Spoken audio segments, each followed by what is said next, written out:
Baseball season, David. It's baseball season. Catchers and pitchers have reported. No, stop everything. Most position, a lot of position players have reported. Stop everything. They're throwing and hitting. It is not ever catchers and pitchers. It is always pitchers and catchers.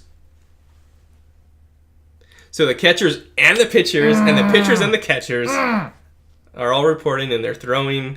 It's always pitchers and catchers. I was annoyed by all the tweets in my timeline about pitchers and catchers. Look at this video of the Dodgers throwing, and I look at the video of the Giants throwing. And I was like, this is dumb. And then I opened up a video and I heard that sound. The pop. That sound of the shoo pop, shoo pop, shoo pop. And I got all nostalgic. Yeah. I started smelling grass. I started feeling sweat on the brim of my hat that wasn't there. I started missing baseball so much. I started eating sunflower seeds. Right? It's just baseball has this special hold on those of us that played baseball growing up. Yeah. It really is a part of you, and there's something special about it. And then you start watching games in May, and you're like, oh, the magic is gone. Speak for yourself.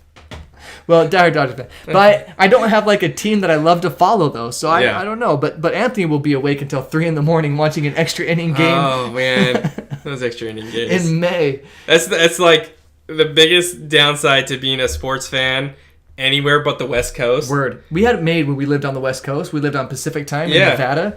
The Super Bowl ended at 5:30. It was great. Yeah, and the local teams you follow, every game's over by 10:30. But being out here in the central time zone, you shift that by 2 hours. If I want to watch a home Laker game or a home Dodger game, I'm just kind of mentally noting, okay, I'm going to bed after midnight.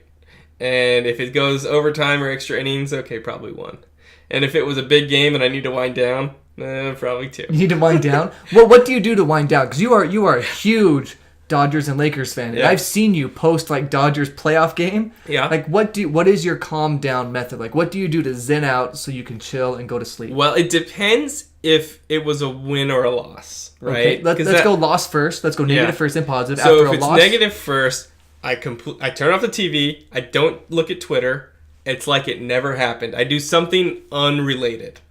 Oh my gosh. I shun it. Shunned. You avoid. I avoid. Oh yeah. You go through the 7 stages. I did not watch ESPN for 3 months after the Lakers lost to the Celtics in 2008. You go through the 7 stages of grief. At least the first.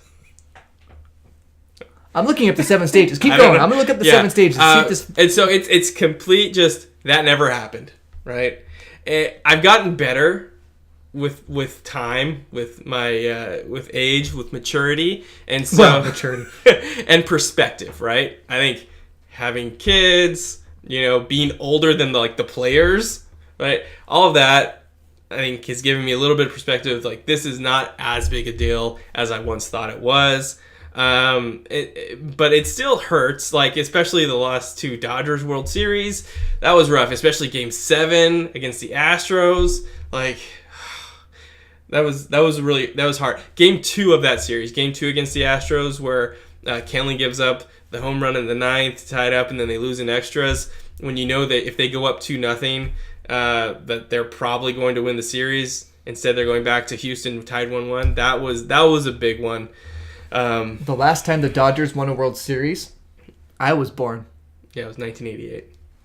So these are the 7 stages of grief. We already talked to the first one, shock and denial. Yeah.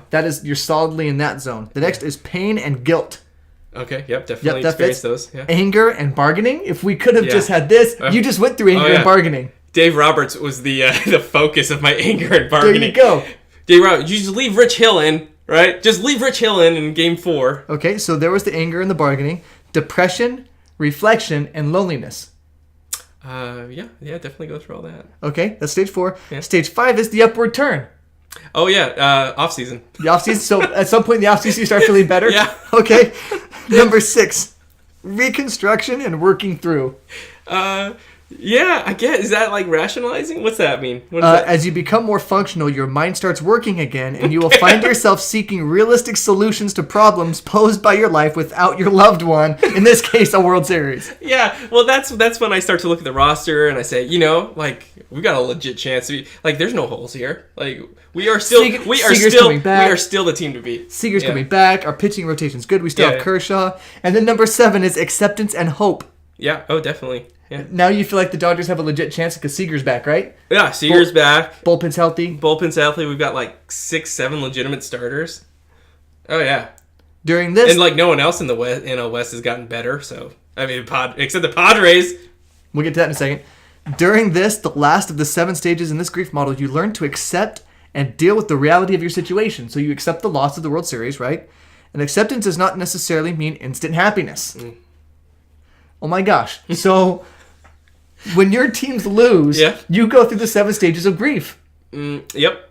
Especially the finality of the season, right? Like any one loss in the middle of the season, I'm probably not. I mean, I am still gonna like not turn on SportsCenter or not listen to my Dodger podcast the next day because I don't want to hear about the loss, right?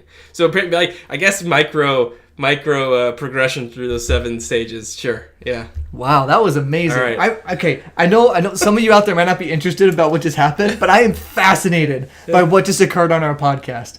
I am legitimately excited about that discovery we just made. And then if it's a win, it's the exact opposite. I turn on SportsCenter.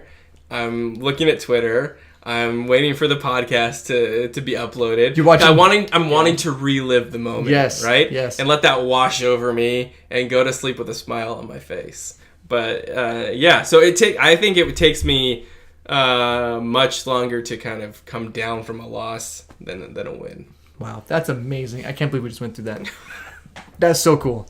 I'm like legitimately excited about it. I know I've said that twice, but that was such a cool discovery. Do you feel like there was a breakthrough on this? It was like therapy or what? I don't know. It was just interesting that cool as a sports fan, and I think this it just doesn't just apply to you. I think it applies to a lot of sports fans in general. You really do go through the 7 stages of grief. It's like you're losing a loved one, something you cared about, which is this season and this idea of a championship. Of course, if you're the Marlins, that ends on May 7th, according to Giancarlo Stanton. Oh. Ouch.